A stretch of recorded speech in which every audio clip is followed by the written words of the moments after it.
Hi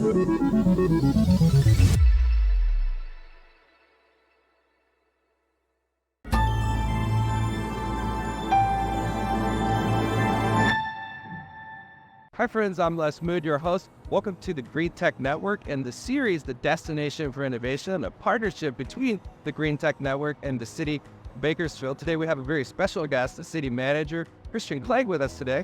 Welcome to the show. Great to be here. Thanks again for the sponsorship from the city and everything we're doing. Very excited to be a part of it. Yeah, absolutely. For us too, we're really excited about this. We're really excited about our future. Absolutely. So Christian, can you tell us a little bit about yourself or maybe something your associates or the world doesn't know about you? I came into the city management profession very intentionally. So for the last 15 years, I've been studying community, studying city management. But before those times, I was a regular guy like everybody else. And so one thing that folks may not know about me is that actually in my early years, I spent some time overseas.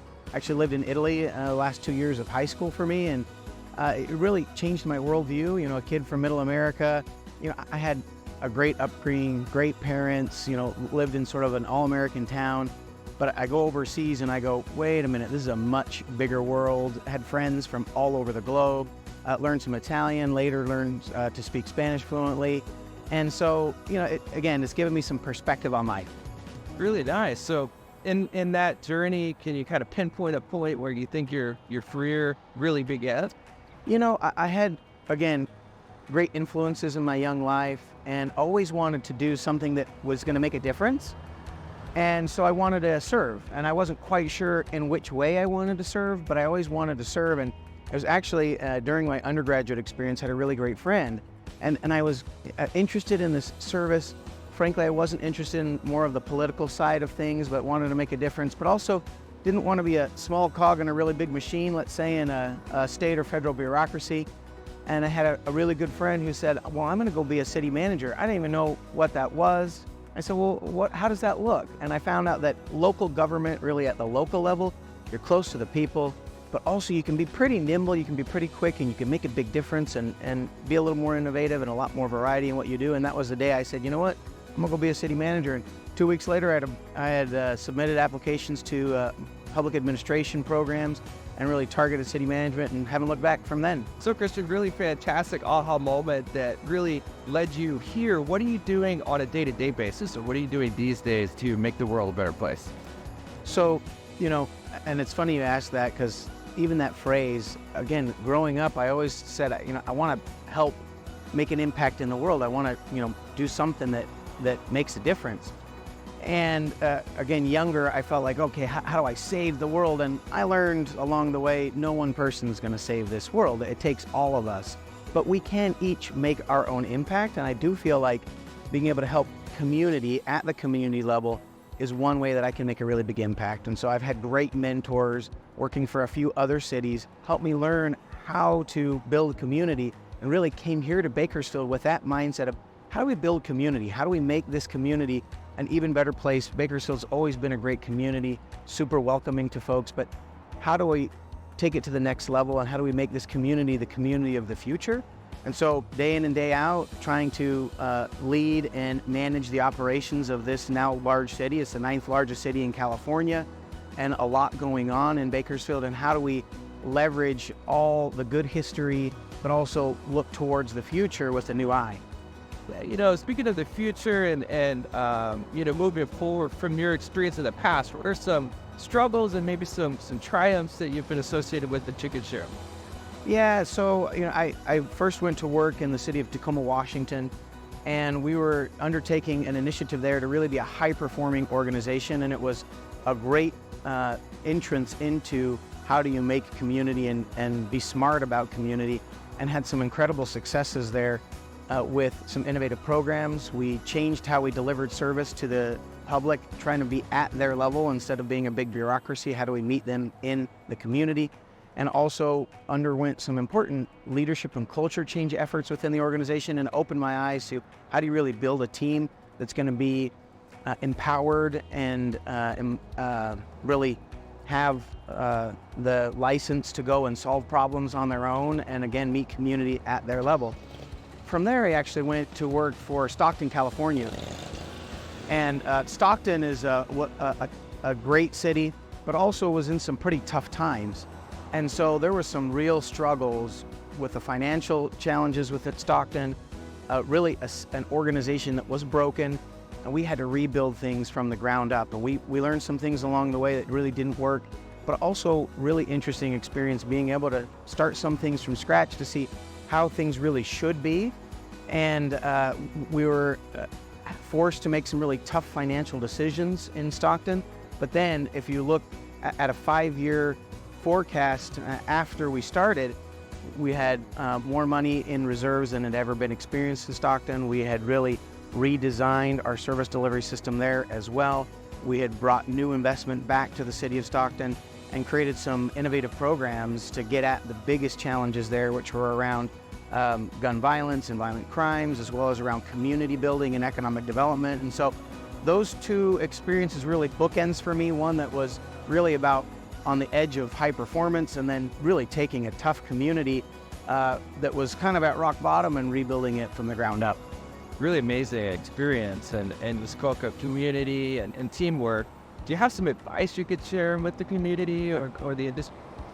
You know, I think one of the things that I've learned is that how you get things done is as important as what you get done, and the relationships that you build along the way, how people feel about what got done. It's really important to listen to folks. It's really important to be engaged and do things the right way.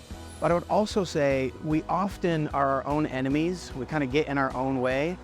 And a really wise leader who in Stockton, who was helping us get lots of stuff done, I said, what do you think it is? Why are we getting all these things done? And he said, you know what, sometimes you got to say yes. And when somebody says, okay, we have that idea, let's do it, you move fast. Say yes, just go get it done. There are so many great ideas out there that kind of get passed on or slip by us because we just don't jump on it. Wow. So speaking of jumping on it, this next part of the conversation is really kind of a thought experiment to cast aside all of those doubts and inhibitions, roadblocks that we have in our goals. And so I want to do this thought experiment. You ready? I'm ready. So what are some low-hanging fruit areas or some easy targets that we could look at as a community or as an industry? You know, I think particularly here in Bakersfield has some really great assets. Bakersfield is an incredible city that is such a welcoming city. People love that folks are so friendly and so welcoming. I think also Bakersfield has incredible resources here available to us.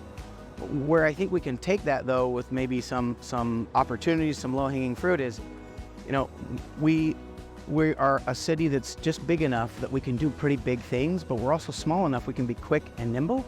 And so I really would invite community leaders and folks with maybe private capital investment to consider Bakersfield, that we're moving fast and we can really be innovative, we can be creative and do some pretty big things because we have a little bit of a blank canvas on some of our economic development opportunities.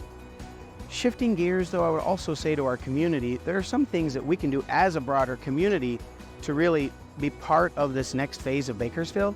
And that is, we can be good consumers too. We can be smart consumers. We can really invest or buy from those folks that are coming here to be part of this next wave of economic development in Bakersfield. And then the last thing is, ultimately, as community members, people want to live in a great place. And Bakersfield has created a great place, but I think we need to make sure that we enhance the quality of life for individuals who want to come here and be part of the innovation and the economic development that happens in Bakersfield. And that means that when we think about quality of life, how do we make sure we have a clean city? I don't think every member of this community really is well positioned to face some of the biggest challenges we have, like, let's say, homelessness, or no one's going to be asked to reinvent our mental health system, for this nation. But what can you do in your neighborhood? You keep your street clean.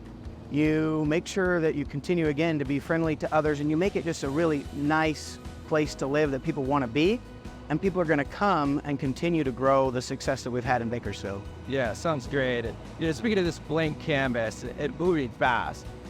Along this journey, what are some of the bigger issues or some of the bigger concerns that we shouldn't ignore in that process? Yeah, again, I mentioned that Bakersfield has incredible natural resources. we really have the backbone to be an even more incredible community. But our economy has been largely based on a couple of really key industries. We love those industries. We're going to continue to foster and grow those industries, but we really need to diversify the economics here in Bakersfield and Kern County, and we have huge opportunities to do that. Also, again, at the quality of life challenge that we have, here in the state of California, the Golden State has golden opportunities. There's been some notable challenges as well, and I think really as institutions, we've got to get at those challenges, and we are super engaged with the state, with the region, and locally to make sure we're facing these urban challenges as quickly as we can. But then I think to the broader, let's say, private capital markets and to our consumers here in the city, that's more where we would encourage folks, again, to think about these new economies and really grow our offerings. And we have to be smart about how we do that. But again, we have been strategic in setting aside some resources as a city, and we have an economic development plan to go after some target industries. One of those being, again, the evolution and diversification of the energy industry. And we're ready and poised with both of our permitting processes as well as our own investments to jump on those opportunities. So come on. Yeah, let's bring it. And, in these challenges, there's also tremendous opportunity. And in that opportunity, what role do you think that community plays in seeing that through? I would, again, just quickly point back to my comment earlier is that, we need to be smart and supportive consumers. And we also need to, again, make this just a great place to be. We want our community to be inviting and welcoming to all those who come here with the American dream. That's one of the things I love about Bakersfield. The American dream, I think over time, it looks to maybe be evolving and shifting a little bit for some. But here in Bakersfield, we're fortunate to have a strong affordability. We're one of the most affordable places in California. We're actually still one of the most affordable places in the West Coast. And so the American dream is truly achievable in Bakersfield. And so we invite folks to be part of pursuing a crazy idea or pursuing a really smart idea. And again, there's enough of that blank canvas that we invite entrepreneurs to come and find their American dream, or we invite those who've got a pretty solid business plan that has worked. Hey, this is also a great place to continue the American dream. Absolutely. It's the Wild West. It's the final destination, And Bakersfield, in my view, was a great place too. And I'm curious, with your vision and what you're doing here at Bakersfield and in general, when the dust settles, what world would you like to see left behind as That's a great question. A couple specific thoughts, because we've talked a little bit about some of the opportunities around the evolution of the energy industry, and then I'll maybe go to some broader thoughts. But we have some traditional modes of delivering energy and some traditional modes of delivering services to the community. And I think here in the 21st century, things are moving so fast that I really want to create an environment where we can think big and say, you know what, we may reinvent the energy grid. It may not look the same into the future. And I want to create a space in which people can have those big ideas and kind of rewrite what the future looks like. From a broader scale, of course, I mentioned at the beginning that it was about service for me and purpose and also building community. I want to build a space where any person, especially young people in Bakersfield, any kid from any part of town can dream really big, and it's totally realistic for them to go and make it happen. Any kid can do anything they want, and it's all possible coming from Bakersfield. Yeah, that's a grand dream, and it's actually related to the final question. And I'd love to hear from you. Do you think a just and equitable, so to speak, energy transition or transformation can happen? And if so, how? The answer is yes, it can. And I also would acknowledge up front that even, some of those terms have come to mean different things for specific individuals, but let me just share a little bit about what it means to me. We have tens of thousands of individuals who work in our more traditional industries, and those are really important jobs. They are high-paying, livable wage jobs, and they're a strong base for many who are even from our disadvantaged neighborhoods, as well as our middle class and upper class neighborhoods as well. And so we want to make sure that we have good quality jobs for all in our community. Can we make an evolution within the energy sector? Absolutely. I think it means, though, we do need to see investment. And again, as I've said, we've set the stage with an open invitation to find new ways to produce energy, new ways to use energy or reuse energy. But we need investment. We need investment at the state level. We're making investments at the local level. And frankly, we need private capital investment. But I think those are good investments because there is a bright future in a broader diversity of energy, including traditional energies and new energies. And I think folks are going to see a really big return on those investments. But it will take the investment. And then the next piece is, I think it also requires really important conversations at a broad engagement. We need to be talking with industry. We need to be talking with community leaders and government leaders. We also need to be talking to community themselves. We need to be engaging individuals in our neighborhoods, those that are holding those jobs, those that are looking for these new, diversified jobs, and also those that are impacted by both the economy as well as I mentioned, those quality of life issues. So we are in conversation with our community. I would say respectfully that that's one thing that I saw Bakersfield could do more of when I first came here 3 years ago, is have more community conversation. So we are engaging with folks right at the neighborhood level, as well as folks who are community leaders from those community-based organizations, because unless we have a common vision and common strategy of how we're going to get at this, it's going to be much harder to really get there. And also, as I mentioned, get there the right way. We want that outcome, but how do we have a journey that also produces the right results along the way? Absolutely. Well, Christian, it's been enlightening talking to you, and as usual, seeing your leadership in the community. Thank you for sharing that with the Green Tech community and our community as a whole. I agree, conversations are vital in this energy evolution. So thank you for taking the time. Thank you for everything you're doing and sharing. Thank you. It's been great to be here. Thank you for tuning into the Green Tech Network and the Destination for Innovation series. That's it for this episode. Make sure and connect, collaborate, and create with the community. We'll see you soon.